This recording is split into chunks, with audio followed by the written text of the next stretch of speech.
One decision will bring you knowledge, growth, and excellence. We focus on quality education, highly qualified professors, and world-class infrastructure. Joy University. சட்டமன்றத்தில் யாருக்கு tension என்று நேற்று விவாதம் நடைபெற்ற நிலையில் இன்று எதனால் டென்ஷன் என்று விவாதம் அரங்கேறியது. அமலாக்கத்துறை சோதனை தொடர்பாக தாவேக எம்எல்ஏ பேசிய நிலையில் அதனைத் தொடர்ந்து எதிர்க்கட்சித் தலைவர் உதயநிதி மற்றும் அமைச்சர் ஆனந்த் பேசியதை பார்க்கலாம். நீர்வளத்துறை அமைச்சரும் அதே சொல்லியிருக்கிறார். நாங்களும் தினமும் நிம்மதியாக எங்களும் தங்களால் தூங்க முடியல, தினமும் எங்களுக்கும் நிமிஷம் டென்ஷனாக இருக்கிறோம் என்று அவரும் சொல்லியிருக்கிறார். மீண்டும் மீண்டும் அதை திருப்பி சொல்ல வேண்டாம் என்று கேட்டுக்கொள்கிறேன். ஏனென்றால் உங்களுக்கும் சிபிஐ வழக்கு இருக்கிறது, உங்களுக்கும் இன்கம் டாக்ஸ் வழக்கு எல்லாம் தொடர்ந்து உங்களுக்கும் இருக்கின்றது. சிபிஐ வழக்கு இருக்குதுன்றதெல்லாம் கரெக்டு தான்.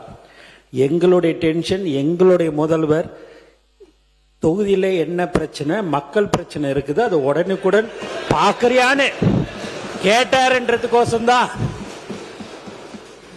நான் உங்களுக்கு அப்படி சொன்னனே ஒழிய நான் வேற எந்த அர்த்தத்திலையும் நாங்கள் எங்களை பயமுறுத்தியோ டென்ஷன் படுத்தியோ இல்லை. எங்களுடைய முதலமைச்சர் அவர்கள் அன்றைக்கு தினமும் தினசரி பேப்பரில் பார்த்து செய்திகளில் பார்த்து அந்த துறை சம்பந்தமாக ஏதாவது செய்திகள் வந்திருக்கிறதா, அதை உடனடியாக நிவர்த்தி செய்யுங்கள் என்றதுதான், அந்த எண்ணத்தில் தான் எங்களுடைய சட்டமன்ற உறுப்பினரும் பேசினார்.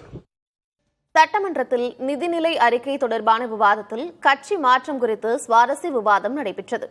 கட்சி மாறுதலில் தொடங்கி சட்டையில் உள்ள படம் வரை நீண்ட விவாதம் குறித்து தற்போது பார்க்கலாம். தமிழகத்தின் மக்கள் இன்று ஏமாந்து நிற்கின்றார்களே, அவருடைய எண்ணங்களின் வடிவமாக இருக்கிறது என்பதை தெரிவித்துக் கொள்கிறேன். தமிழகமே பாராட்டி கொண்டிருக்கிற ஒரு தூய ஆட்சியை பற்றி ஏமாற்றத்தை உருவாக்குகிற ஆட்சி என்று நீங்கள் குறிப்பிடுவது வேடிக்கையாக இருக்கிறது. நீங்கள் இடம் மாறி இருக்கிறீர்கள், பரவாயில்லை, அதற்காக இவ்வளவு துடிபாட வேண்டிய அவசியம் இல்லை. அந்த இடத்தை அவர்தான் முதலில் மாற்றியவர் என்பதை நான் இங்கு தெரிவித்துக் கொள்ள கடமைப்பட்டிருக்கிறேன்.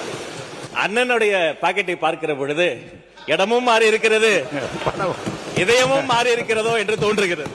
எங்கள் அண்ணன் செங்கோட்டையன் அவர்கள் இடம் மாறி இருக்கலாம், ஆனால் புரட்சித் தலைவி அம்மா அவர்களை இன்னும் தன்னுடைய இதயத்தில், தன்னுடைய சட்டை பையில் இன்னும் வச்சிருக்காரு.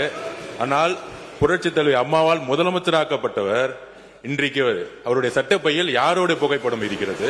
திராவிட இயக்கத்தினுடைய பரிணாம வளர்ச்சியாக பேரறிஞர் பெருந்தகை தந்தை பெரியார், பேரறிஞர் அண்ணா, முத்தமிழறிஞர் கலைஞர், புரட்சி தலைவர் மக்கள் தலைவர் எம்ஜிஆர், மாண்புமிகு நல்லாட்சி நடத்திய அம்மா அவர்கள், இவர்களை எல்லாம் எங்கள் இதயங்களிலே நாங்கள் என்றைக்கும் எங்களுடைய கடைசி காலம் வரை வைத்திருப்போம் என்பதை தெரிவித்துக் கொள்கிறேன்.